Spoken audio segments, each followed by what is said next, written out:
Shalom anak-anak, apa kabar? Semoga kita tetap dalam keadaan baik. Nah, kali ini kita akan belajar tentang berubah dan menjadi baru.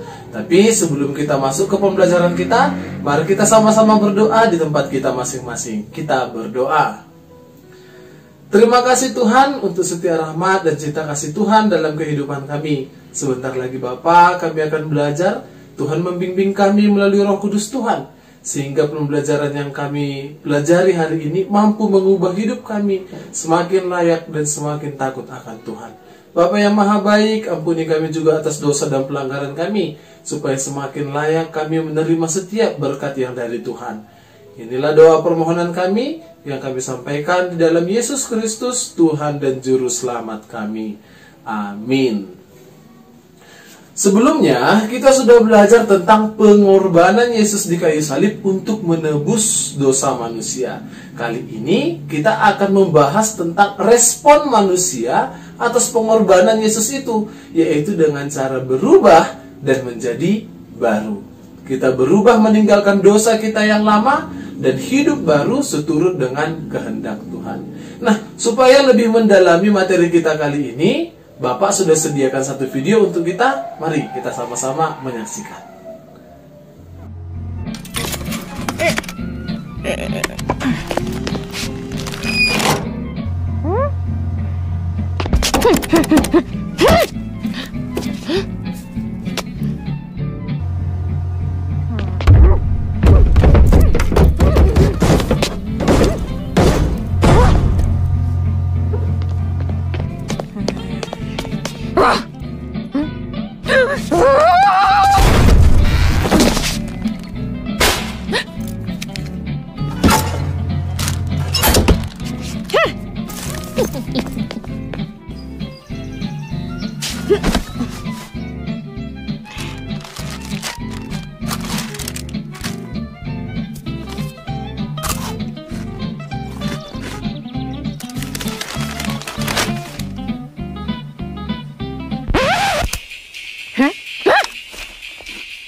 Nah, baru saja kita menyaksikan video yang menceritakan tentang seorang tua yang merasa dirinya benar sehingga dia menyalahkan orang lain, dan dia tersadar ketika dia membuka tasnya, ternyata makanan yang dia beli sebelumnya masih ada di dalam tasnya. Nah, sikap merasa benar sehingga menyalahkan orang lain sebenarnya sangat gampang kita temui dalam kehidupan kita. Beberapa kali ada anak-anak yang berkelahi, lalu bapak menemui mereka. Setelah ditanya si A, ternyata dia merasa dirinya yang benar. Ditanya si B, dia juga merasa dirinya yang benar. Dari sini kita bisa memahami bahwa ternyata merasa diri benar itu bisa berakibat buruk, baik bagi diri kita maupun bagi orang lain. Merasa diri yang paling benar dan menganggap orang lain salah adalah cara hidup lama yang dimiliki oleh Paulus. Sebelum dia bertobat, sebelum dia bertemu dengan Yesus, maka merasa diri yang paling benar ada dalam diri Paulus. Karena dia merasa diri yang paling benar, maka ia juga merasa bahwa wajar baginya untuk menganiaya orang Kristen. Oleh sebab itu sebelum pertobatannya, Saulus sangat gencar untuk mencari orang Kristen untuk dipenjara dan dianiaya. Tetapi ternyata terjadi perubahan yang luar biasa dalam hidupnya, dan kisah ini bisa kita baca dalam Kisah Para Rasul 9 ayat 1-19. Nah, sebelum Bapak lanjutkan, Bapak ingin agar kalian semua membaca lebih dahulu kisah yang ada dalam Kisah Para Rasul 9 ayat 1-19. Silahkan di pause dulu video ini. Setelah kamu selesai membacanya, maka kita lanjutkan ke pembahasan selanjutnya. Untuk memastikan bahwa kamu sudah benar-benar membaca kisah dalam Kisah Para Rasul 9 ayat 1-19, mari kita sama-sama untuk menjawab pertanyaan berikut ini. Apakah yang dilakukan Paulus kepada pengikut Kristus sebelum perjumpaannya dengan Yesus? Apakah melayani atau menganiaya?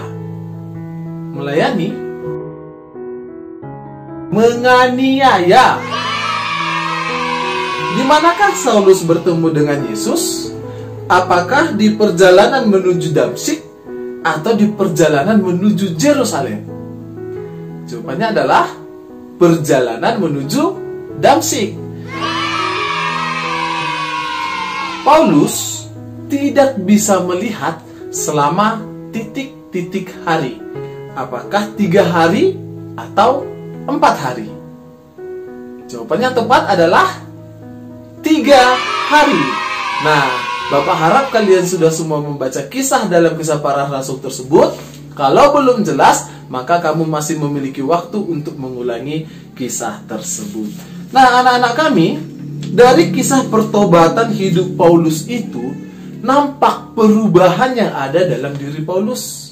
Dan perubahan itu tidak hanya perubahan pada nama Paulus saja. Dari yang awalnya Saulus, kemudian berubah menjadi Paulus. Tidak hanya itu, tetapi ada yang lebih penting daripada perubahan nama Paulus tersebut, yaitu perubahan sikap dan karakter yang dimiliki oleh Paulus. Bagaimanakah sikapnya? Nah, sebelum Paulus bertobat, dia itu seorang yang dipenuhi oleh amarah dan kebencian serta dendam, sehingga ia menganiaya pengikut-pengikut Kristus. Nah, setelah bertobat, setelah perjumpaannya dengan Yesus di perjalanan ke Damsyik, apakah yang terjadi dalam diri Paulus? Ya, dia bertobat dan dia dikenal sebagai rasul orang Kristen yang menyebarkan kabar kebenaran tentang Kristus. Yang awalnya dia menganiaya orang Kristen, setelah dia bertobat, setelah dia bertemu dengan Yesus, maka dia menjadi pewarta tentang Yesus, menjadi pengikut Kristus yang setia. Nah, anak-anak, menurut kalian, kehidupan Paulus sebelum dia bertobat apakah baik atau tidak? Ya, jawabannya tidak, karena dia menganiaya pengikut-pengikut Kristus. Lalu kenapa ya Allah tidak langsung menghukum Paulus? Nah, Allah tidak langsung menghukum Paulus karena Allah memberikan kesempatan kepada Paulus. Sama halnya dengan kita. Jika kita masih ada hingga saat ini, maka itu adalah kesempatan yang diberikan Allah untuk mengubah hidup kita agar kita semakin taat kepada Allah dan semakin sesuai dengan apa yang diingini oleh Allah.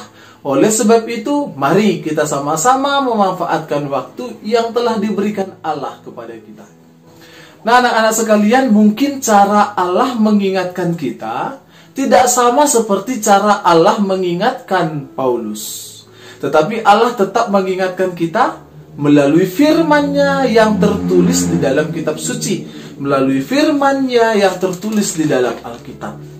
Alkitab menurut 2 Timotius 3 ayat 16, yaitu sebagai sumber pengajaran dalam kebenaran. Kemudian dia juga katakan bahwa Alkitab itu akan menyatakan kesalahan. Kita jadi mengenal kesalahan kita setelah membaca Alkitab. Yang kemudian Alkitab itu membantu kita untuk memperbaiki kelakuan kita. Yang keempat, Alkitab itu juga akan mendidik kita agar kita hidup di dalam kebenaran. Nah, oleh sebab itu anak-anak kami, rajin-rajinlah membaca Alkitab. Karena dengan membaca Alkitab, maka kita akan mengenal apakah perbuatan kita itu baik atau buruk. Dan ketika kita menyadari bahwa ternyata perbuatan kita itu buruk, maka cepat-cepatlah untuk berubah. Nah, sebelum mengakhiri pembelajaran ini, maka jawab dulu pertanyaan berikut ini. Yang pertama, tuliskan alasan mengapa kita harus berubah dan menjadi lebih baik. Yang kedua, tuliskan pengalamanmu tentang perubahan yang ada di dalam dirimu. Nah, demikianlah pembelajaran kita. Jika kamu selesai melaksanakan tugas ini, maka Bapak minta agar kamu menutup pembelajaranmu dengan doa di tempatmu masing-masing. Demikian dulu pembelajaran kita hari ini. Salam sehat bagi kita semua. Tuhan Yesus memberkati. Shalom.